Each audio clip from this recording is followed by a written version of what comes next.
Бул жашоодо жакшы адам болгондон кийин ар кандай жакшылыктарды көрөсүң. Жаман адам болгондон кийин ар кандай жамандыктарды көрөсүң. Жакшы адам ар дайым өзүнө жакшы чөйрөнү чогултуп алат. Жаман адам ар дайым өзүнө жаман чөйрөнү табып алат. Акылдуу менен акылдуу, акылсыз менен акылсыз жүрөт.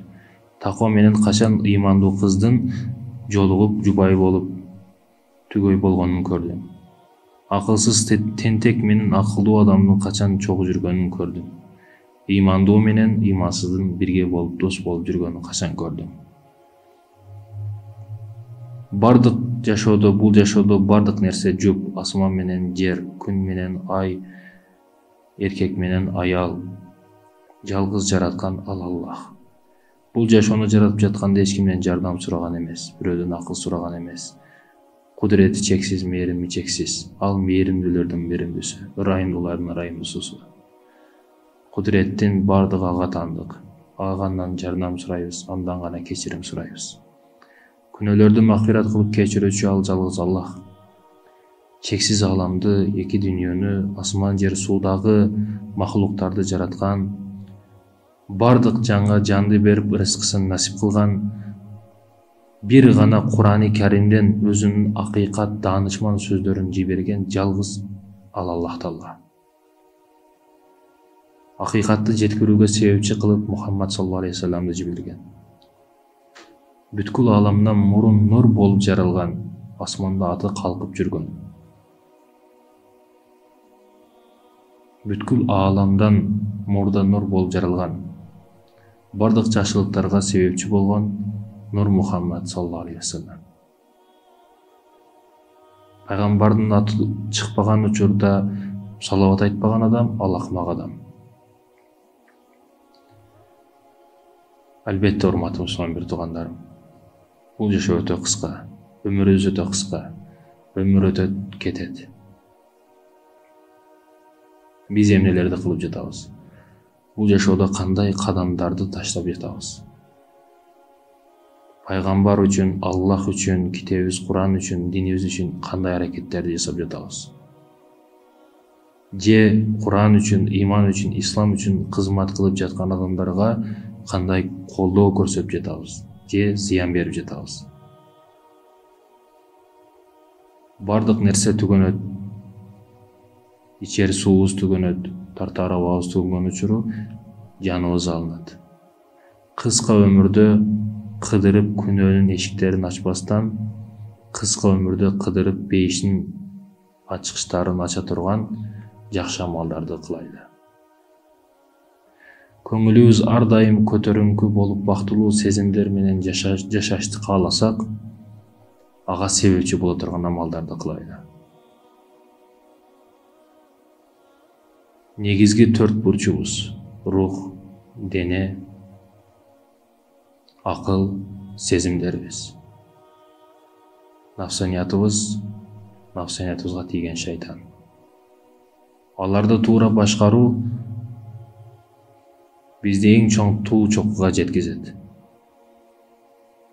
Аларды башкарбай арамга алып баруу бизди чексиз түбү жок азапка алып барат. Өкүнүчтүүсү, бир күнөө кылып, бир күн жыргашыбыз мүмкүн, бирок 1000 түн азап тартабыз. Өкүнүчтүүсү, ошол нерсеге сабыр кылбай, күнөө кылгандардын эсеби чоңдугу. Бир жакшылык 1000 түн, жада калса 1.000.000 түн жакшы маанайдын, жакшы бактылуулук күндөргө себепчи болот. Көзү көрбөгөн, көзү ажиз адамды жолдон өткөзүп коюу сага кандай бакыт тартуулайт? Жолдо басып бара жатып бир чындап жардамга муктаж адамды көрсөң, ага тыйын жактан же жөнөкөй сөзүң менен жардам берсең, кандай көңүлүң рахат алат? Жолдо басып бара жатып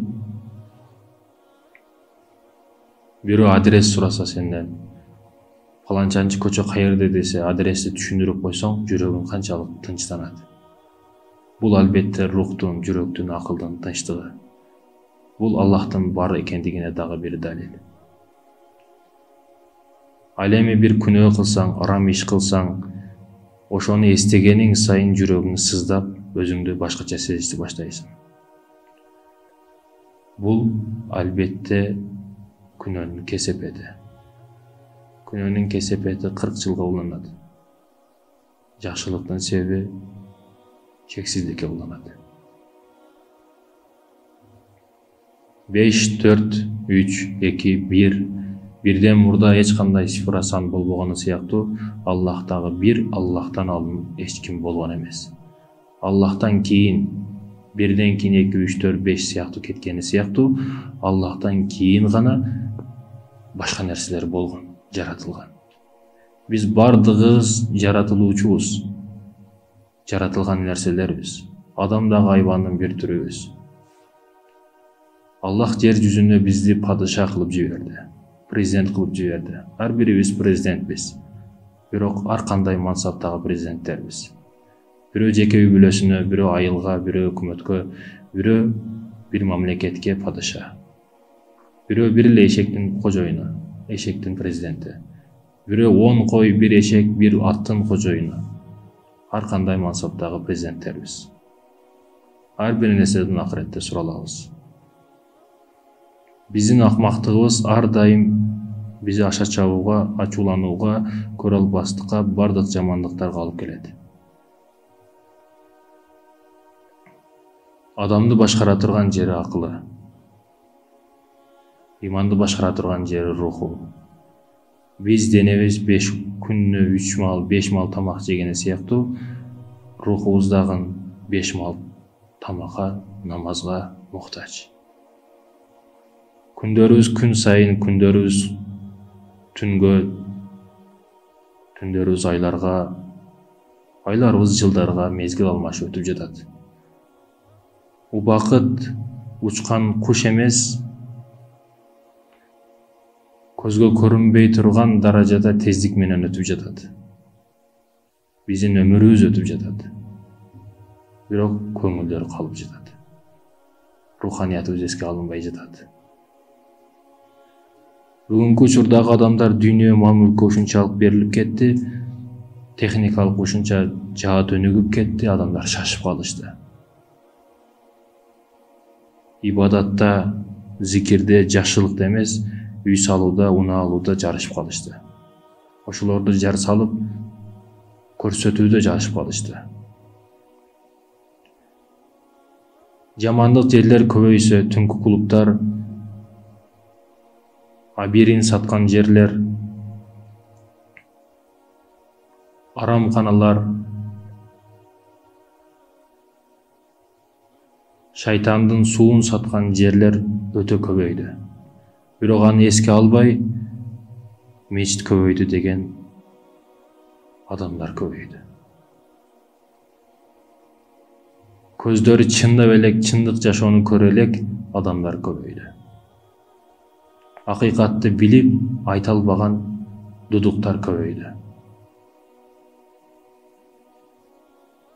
Асман жердин бардыгын билген адамдар дудук айланды. Акча сүйлөгөн учурда бары жок жин боло турган болуп калды.